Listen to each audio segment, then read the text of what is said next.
नमस्कार, मी स्नेहा. साम संजीवनी या आरोग्य विशेष कार्यक्रमात तुम्हा सगळ्यांचं स्वागत. लहान मुलांच्या डोळ्यांचे आजार आणि आयुर्वेदिक प्लांट स्टेम सेल थेरपी या विषयावर आज आपण चर्चा करणार आहोत आणि यावर मार्गदर्शन करण्यासाठी आपल्यासोबत आहेत श्री विश्वमाय आयुर्वेद चिकित्सालय तसंच पंचकर्म व संशोधन केंद्र वाशिमचे वैद्य परमात्मा आत्माराम ठाकरे. चर्चेला सुरुवात करूयात, मात्र त्याआधी सरांचं स्वागत करते. सर, तुमचं खूप खूप स्वागत. नमस्कार. सरांशी चर्चा करणार आहोत, मात्र त्याआधी सरांची थोडक्यात ओळख करून देते. वैद्य परमात्मा आत्माराम ठाकरे हे आयुर्वेदाचार्य आहेत. गेली 11 वर्ष ते आयुर्वेदाच्या माध्यमातून रुग्णांची सेवा करतायत. लहान मुलांचे आजार, स्त्रियांचे आजार, स्त्री आणि पुरुषांमधलं वंध्यत्व, वाताचे विकार, मेंदूचे विकार, तोंडाचे, नाकाचे आणि कानाचे विकार, तसंच थायरॉइड, ब्लड प्रेशर, तसंच जुनाट, सर्दी आणि लठ्ठपणा, कॅन्सर व किडनी यासारख्या विकारांसह अनेक आजारांवर, हजारो रुग्णांवर त्यांनी यशस्वी उपचार केलेले आहे. प्रदीर्घ असा अनुभव आहे त्यांचा. तसंच आयुर्वेदिक प्लांट स्टेम सेल थेरपीच्या विशेष संशोधनाच्या माध्यमातून यावर संशोधन करून डोळ्यांच्या दुर्धर आजारांच्या हजारो रुग्णांना यशस्वीरित्या त्यांनी बरं केलेलं आहे.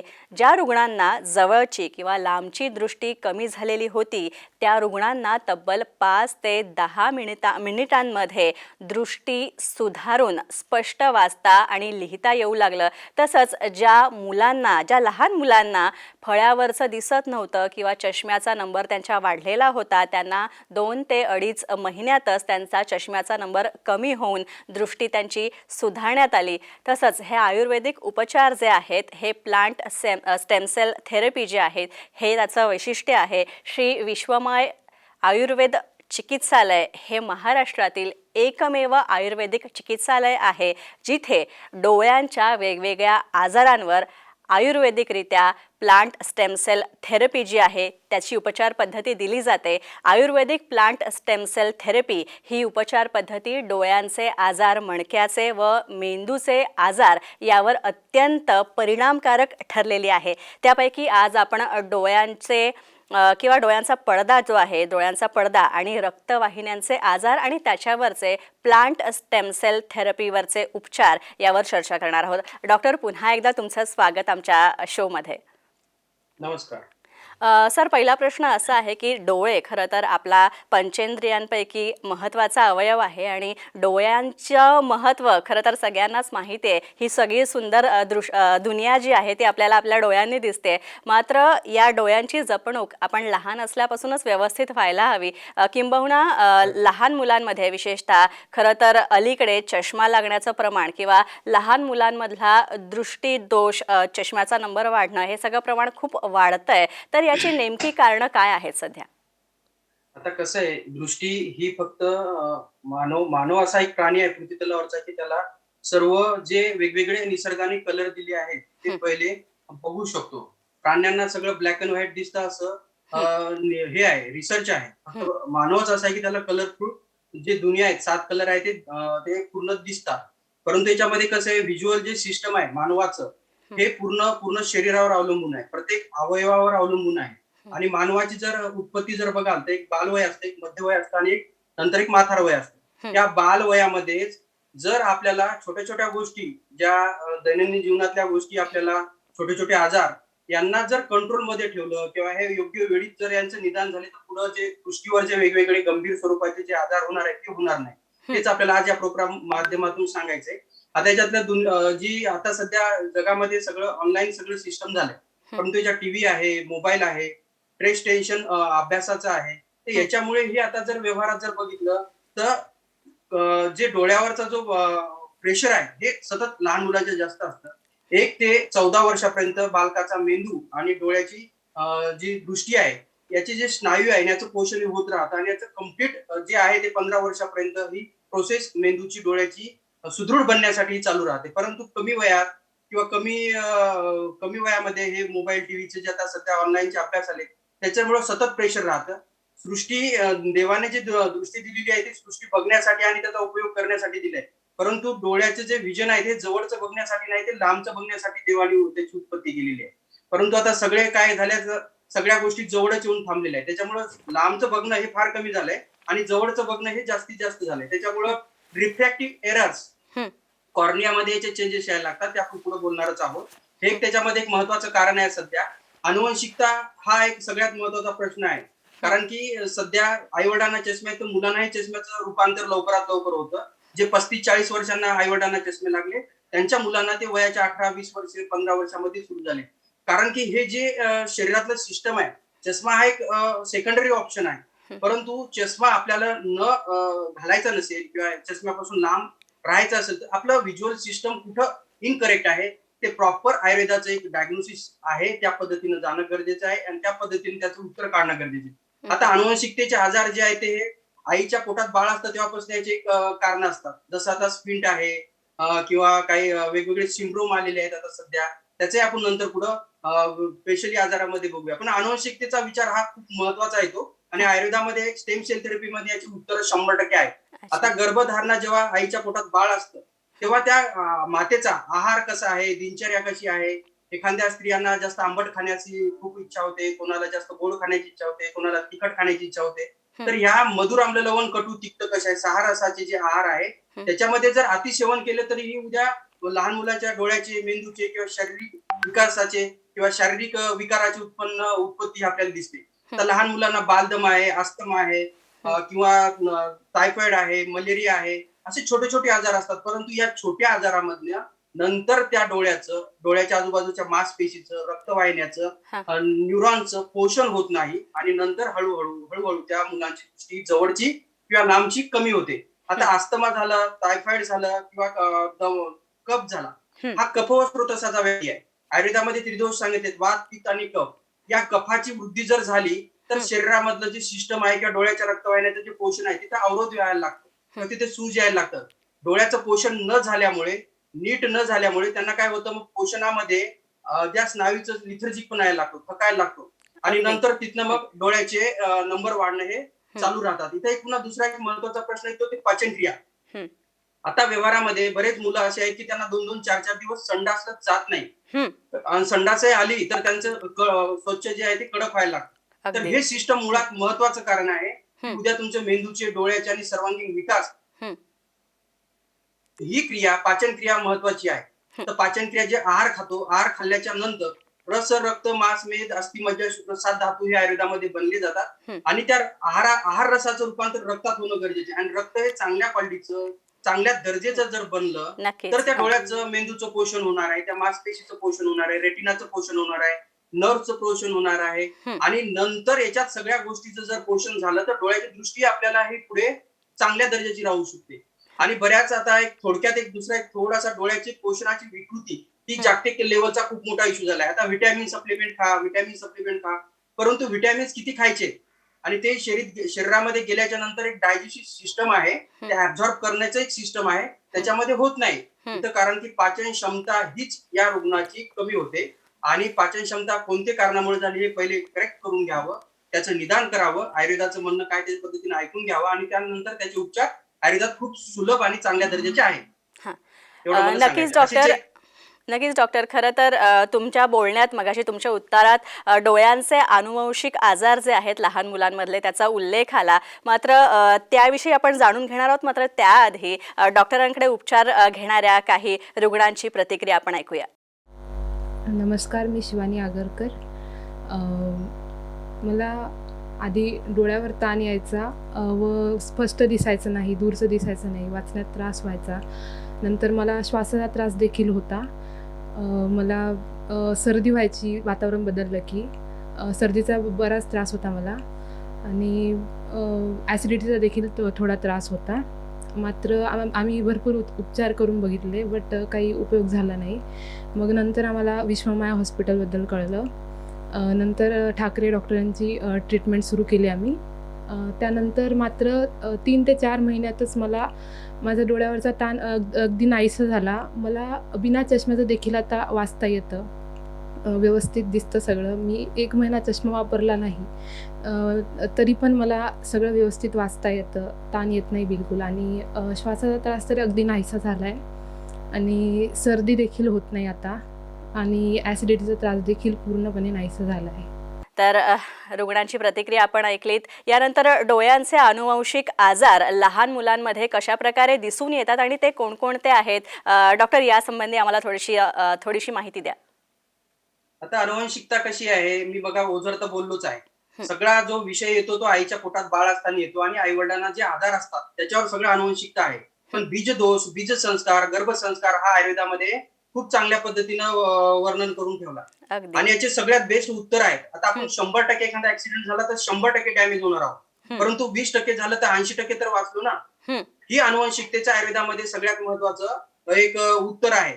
आपल्याला माहित आहे, आता माझ्याकडे असे बरेच अनुवंशिकतेचे रुग्ण आहेत की त्यांचे 3-3, 4-4 पिढीचे आजार चालू आहेत, परंतु जे पुढे आता नेक्स्ट जनरेशन येणार आहे हं. त्याचं उत्तर, त्यांना कमीत कमी त्या गोष्टीचा त्रास व्हावा त्याचे उत्तर आयुर्वेदात स्टेम सेल थेरपी मध्ये सुंदर उत्तर आहे. याच्यामध्ये आजार जे आहे ते सगळ्यात महत्वाचं रेटायनल पिगमेंटोसा, आरपी नावाचा एक आजार आहे. हं. पिढ्यानं पिढ्या चालू राहतात तो. त्याच्यामध्ये काय होतं, रुग्णाची जवळची किंवा लांबची नजर हळूहळू कमी व्हायला लागते. हं. आणि जे रेटिना आहे, आता याच्यात सगळ्यात महत्वाची डोळ्याची रचना आपण थोडक्यात बघूया. जो बाहेरचा भाग कृष्णपटल सांगितलाय त्याला कॉर्निया म्हणतात आणि कॉर्नियाच्या पाठीमाग एक रेटिना असतो आणि रेटिनाच्या मध्ये युआयटिस म्हणजे जल असतं आणि त्याच्यामध्ये त्याच्या कॉर्नियाच्या साईडला पुन्हा एक लेन्स असते आणि लेन्सच्या बाजूला रेटिना असतो. रेटिनाच्या पाठीमागे मॅक्युला असतो आणि मॅक्युलाच्या पाठीमागे ऑप्टिक नर्व्स असते. हे डोळ्याचं व्हिज्युअल सिस्टम आहे. परंतु याच्यामध्ये काय होतं, जे रेटिना आहे तिथे असे स्पॉट यायला लागतात. एक ब्लॅक काळसर पण असू शकतात हं. किंवा पांढरे स्वच्छ स्पॉट पण असू शकतात. मग काय होतं, तो जो एरिया आहे जो रेटिनाचा हळूहळू तो डॅमेज व्हायला लागतं. रुग्णाची जवळची किंवा लांबची विजन ही परमनंट कमी होते. हं. परंतु आयुर्वेदामध्ये अशा याचे स्टेम सेल थेरपीमध्ये सुंदर उत्तर आहे. जे 60-60, 70-70% रुग्णांची दृष्टी कमी झाली. त्यांचे आम्हाला एक आनंद आहे की त्यांची आम्ही 30 ते 40% दृष्टी पूर्ववत चांगली सुधार करण्यात यशस्वी झालो आणि नंतर जी पुढची डॅमेज होणारी दृष्टी आहे ती सुद्धा वाचवू शकलो.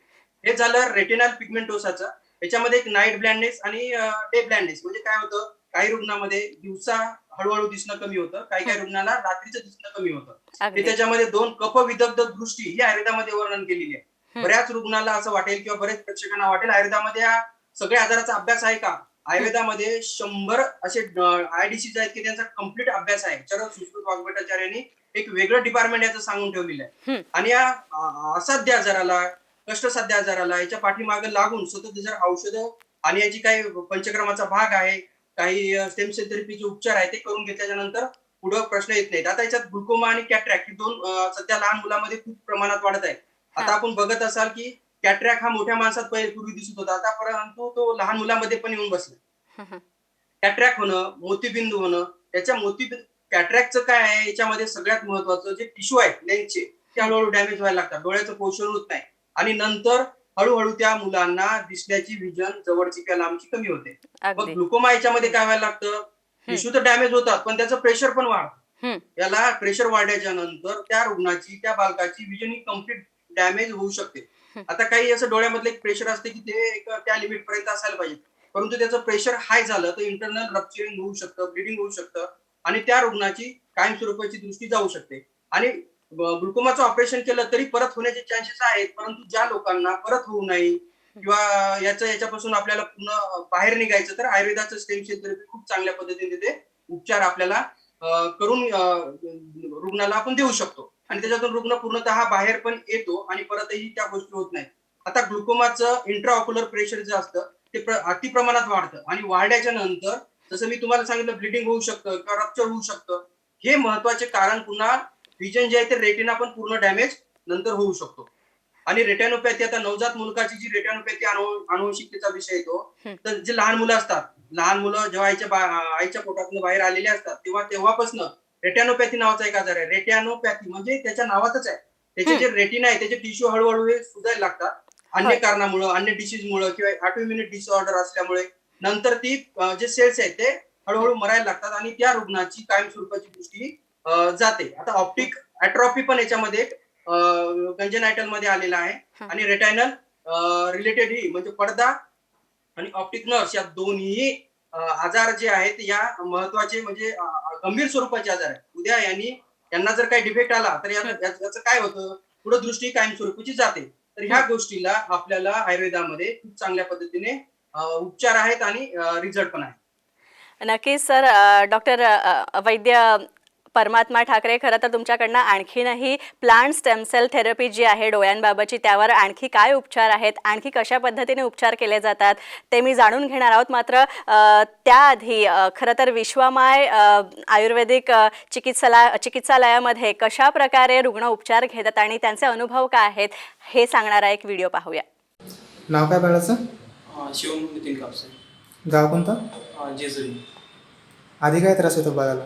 आधी म्हणजे ज्यावेळेस त्याचा जन्म झाला त्यावेळेसपासून डोळ्याची मुवमेंट जास्त होते आणि ती काही स्टेबल होत नव्हती.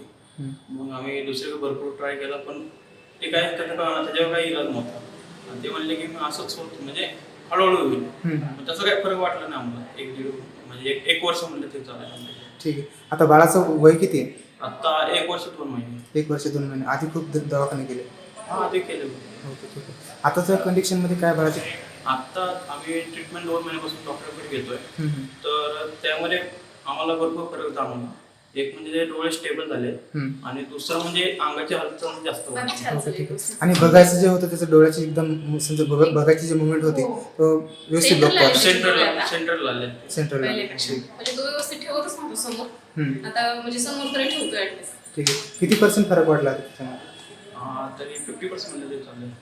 यानंतर एक छोटासा ब्रेक घेऊयात. पाहत रहा साम संजीवनी.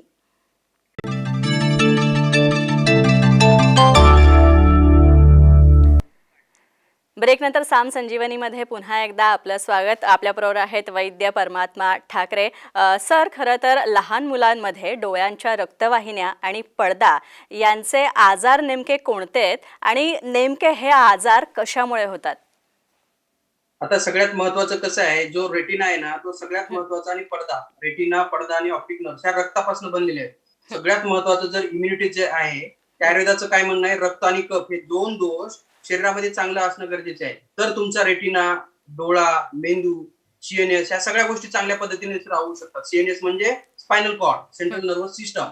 तर आता याच्यामध्ये रेटिनामध्ये जो आजार आहे, तर त्याच्यामध्ये एक रेटिनोपॅथीचे मी तुम्हाला बघा बोलताना सांगितलं की रेटिना हा डॅमेज व्हायला लागतो. तर याच्यामध्ये डॅमेज होणं म्हणजे तिथे काय होतं, सूज पण येऊ शकते किंवा हळूहळू त्या टिश्यूचं पोषण न झाल्यामुळे एक प्रकारचं त्याचं कार्यक्षमता कमी व्हायला लागतं. म्हणजे हेल्दी जो रेटिना आहे तो होत राहत नाही. आता कोलोबोमा नावाचा एक सिंड्रोम आहे. कोलोबोमा म्हणजे न्यूरायटिस किंवा नर्व जे आहे, रेटिना आहे, याच्यावर सूज यायला लागते आणि सूज आल्याच्या नंतर हळूहळू विजन कमी व्हायला लागतं. लहान मुलामध्ये सध्या सांधेदुखीचा त्रास वाढत आहे. लहान मुलांना 3 ते 4 वर्षाच्या नंतर संधिवात, आमवात या 2 आजारामुळे, सांध्यावर सूज झाल्यामुळे युआयटिस नावाचा एक आजार होतो. डोळ्याच्या पडद्यावर सूज यायला लागते, रेटिनावर सूज यायला लागते आणि या रुग्णामध्ये प्रचंड वेदना, दाह किंवा एक लालिमा असते किंवा लालसर डोळे असतात आणि रुग्णाला प्रकाश सुद्धा बघता येत नाही. अशा प्रकारचा एक युआयटिस नावाचा एक आजार आहे. आणि लहान मुलामध्ये जे ब्लॉकेज, जो आपलं जे टियर ब्लॉकेज आहे, आपले जे अश्रुग्रंथी असतात ते कफ जास्त प्रमाणात सतत राहत असतील, सर्दी जास्त प्रमाणात राहत असेल तर डोळ्याचे जे टियर आहे किंवा अश्रुग्रंथी त्याच्यामध्ये सूज येऊन ते आतमध्ये बंद व्हायला लागतात, पाणी येत नाही. नंतर मग त्याच्या कॉम्प्लिकेशन मधून ड्राय सिंड्रोम नावाचा एक आजार आहे. लहान मुलांचे डोळे कोरडे वाटणं किंवा थकल्यासारखे वाटणं किंवा त्यांना एकदम असे रुक्षता येणं, अशा पद्धतीचे आजार किंवा लक्षणं उद्या लहान मुलांमध्ये बघायला मिळतात. आम्लोपिया नावाचा एक आजार आहे, लेजी आहे, म्हणजे नेहमी डोळे हे थकल्यासारखे वाटतात मुलांचे. आणि काही मुलांमध्ये टोसिस नावाचा एक आजार आहे की जेणेकरून जे आयलिड्स आहे, जे आपल्या पापण्या आहेत, त्याच्या आजूबाजूला मसलचं एक जाळं असतं, स्नायूचं एक जाळं असतं. त्याच्यामध्ये जर अन्न खाऊन जर रक्त, मी जसं मागे सांगितलं, चांगल्या दर्जाचं बनत नसेल आणि त्या स्नायूचं पोषण जर नाही झालं तर त्याची कार्यक्षमता कमी व्हायला लागते. मग वरची पापणी ही खालच्या पापणीवर पडून राहते आणि रुग्णाला मग त्या एका हाताने वरी उचलून ती बघावं लागतं. तर हे पण या आजाराचं खूप चांगल्या पद्धतीने स्टेम सेल थेरपीमध्ये उत्तर आहे आणि ते पेशंट पूर्णतः बरे होतात. आता याच्यामध्ये एक ड्राय सिंड्रोमचं बोलणं झालं, तसंच एक स्क्विंट सांगितलंय, तिरळेपणा. जर रुग्णाची आपला जे व्हिज्युअल ऍक्सिस आहे किंवा कॉर्निया आहे तो स्ट्रेट किंवा लेफ्ट किंवा राईट साईडला बघायला पाहिजे, परंतु स्क्विंटचे 4 प्रकार सांगून ठेवले. एक लेफ्ट साईडला असू शकतं, डाव्या साईडला असू शकतं किंवा खालच्या साईडला असू शकतं. तर हे जे नॉर्मल व्हिजन आहे ती जर स्क्विंट, जर कॉर्निया जर एका साईडला गेला तो व्हिज्युअल ऍक्सिस प्रॉपर बसत नाही, त्या रुग्णाला हळूहळू कमी दिसायला लागतं. आणि याचं कारण जर बघितलं, मॅक्झिमम लोकांमध्ये मसल डिफेक्ट राहतो आणि या मसलचं चांगल्या दर्जाचं पोषण केलं ऑटोमॅटिक हा स्क्विंटचा इश्यू, प्रॉब्लेम नॉर्मल संपून जातो. अशा पद्धतीनं जे आजार आहेत ते आयुर्वेदामध्ये खूप चांगल्या पद्धतीनं आणि मुळात जाऊन वर्णन केलेले आहे. आता बऱ्याच रुग्णांना आता लहान मुलांना चष्म्याचा नंबर लागतो. चष्मा हा लागण्याचं कारण काय आहे? याच्यात सगळ्यात महत्वाचा जो कॉर्निया आहे, याच्यावर सगळ्यात जास्त प्रेशर राहतं. जो कॉर्निया म्हणजे काळा बुबुळ असतो आपण म्हणतो तो. त्याच्यावर सतत लॅपटॉप आहे, टीव्ही आहे, डिजिटल आहे. डिजिटलचा जास्तीत जास्त यूज करणं आहे आणि याच्यामुळे किंवा हायलाइट जर हा. जास्त प्रकाश हे डोळ्यावर सतत अभ्यास करायच्या वेळेस पडत असेल तरी तुमच्या कॉर्नियावर इफेक्ट येणारच आहे आणि नंतर हळूहळू त्याच्यामध्ये मायोपिया आणि हायपरमेट्रोपिया असे 2 आजार सांगून ठेवले. मायोपिया म्हणजे जे नक्कीच जवळची नजर डॉक्टर, आहे ती खरं तर कमी खूप व्हायला छान लागते. माहिती तुमच्याकडनं मिळते. मात्र विश्वमाय आयुर्वेदिक चिकित्सालयामध्ये डोळ्यांच्या या सगळ्या आजारांवर आयुर्वेदिक पद्धतीने स्टेम सेल थेरपी जी आहे ती केली जाते, प्लांट स्टेम सेल थेरपी. तर याबद्दल आणखी काय सांगाल? आणि शेवटचं एक विचारायचं वाटतं ते म्हणजे काळजी कशा प्रकारे घेता येईल लहान मुलांच्या डोळ्यांची? येस. त्याच्यासाठी आईना पहिले आहे ना जेव्हा बाळ होतं ना तेव्हा बाळाला ना डोक्याला ते जे टाळू भरत होते पहिले ते सगळ्यात महत्त्वाचे टाळू भरणं गरजेचे आहे. हं. गुटीचे पदार्थ देणं गरजेचे आहे आणि लहान मुलांना जे काजळ डॉक्टर लोक सांगतात घालू नका, परंतु ते बेसिक आयुर्वेदामध्ये काजळ कसं बनवण्याची पद्धत आहे त्या पद्धतीने जर बनवत राहिले तर लहान मुलांना काजळ हे लहानपणी 3 वर्षापर्यंत करायला पाहिजे. सर्व संपूर्ण अंगाला तेल हे पूर्ण अभ्यंग तेल म्हणून एक आयुर्वेदात आमचं रिसर्च बेस्ड ट्रीटमेंट आहे. ते तेल पूर्ण अंगाला लावणं गरजेचं आहे. हं. मॉलिश करणं गरजेचे आहे आणि अगदी. सुदृढ खाणं पिणं जाताना सांगतोय सुदृढ खाणं पिणं आई वडिलांनी एक स्वतः डॉक्टर होऊन मुलांना द्यायला पाहिजे. बाहेरचं खाणं पिणं पूर्ण बंद करायला पाहिजे. पॅकेट फूड पूर्ण बंद करायला पाहिजे. तर डोळ्यासोबत आपल्याला पूर्ण शरीराचीही निगा घेता येईल आणि काळजी घेता येईल आणि पुढे आपल्याला जे आयुष्य देवाने दिलं आहे ते सुंदर जे सृष्टी आहे ते डोळ्यांना आपल्याला कलरफुल बघता येईल. हं. नक्कीच सर, तुम्ही आज आमच्या कार्यक्रमात आलात आणि यात सहभागी झालात आणि इतकी सुंदर माहिती, डोळ्यांची काळजी कशी घ्यावी, लहान मुलांचे डोळ्यांचे आजार आणि कशाप्रकारे श्री विश्वमाय आयुर्वेदिक चिकित्सालयामध्ये उपचार केले जातात लहान मुलांच्या या सगळ्या डोळ्यांच्या आजारांवर, याची माहिती दिलीत त्याबद्दल खूप खूप धन्यवाद. नमस्कार. यानंतर साम संजीवनीमध्ये आपण इथेच थांबतोय. मात्र पुन्हा भेटूया नवीन विषय आणि नवीन तज्ज्ञांसह. तोपर्यंत नमस्कार.